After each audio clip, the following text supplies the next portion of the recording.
মাগরিবের পরে কারো সঙ্গে কথা না বলে এই দোয়াটি 7 বার পরে আল্লাহ তাআলার কাছে যা চাইবেন আল্লাহ আপনাকে তাই দান করবে। অভাবে আছেন, ঋণগ্রস্ত আছেন, মাথায় টেনশন, ঋণের বোঝা, বাড়িতে থাকতে পারতেছেন না, আল্লাহ সব আপনার পেরেশানি দূর করে দেবে ইনশাআল্লাহ। যদি আপনি আমলটি করতে পারেন, আমল মানুষের জীবন বদলিয়ে দেয়, আমল মানুষের জীবনকে পরিবর্তন করে দেয়। আল্লাহ তাআলা আপনার সব দোয়া কবুল করে নেবেন ইনশাআল্লাহ।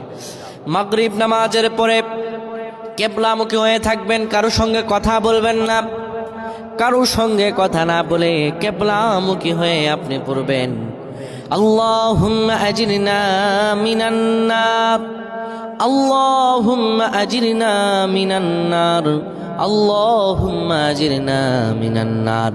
যদি এটি আপনি মাগরিব নামাজের পরে কারো সঙ্গে কথা না বলে পড়ে 7 বার পরে দুটি হাত তুলে আল্লাহর কাছে দোয়া করেন, আল্লাহ জাহান্নামের আগুন থেকেও বাঁচাবেন এবং আল্লাহ আপনার সব দোয়াগুলো কবুল আর মঞ্জুর করে নেবেন। আল্লাহুম্মা আমিন।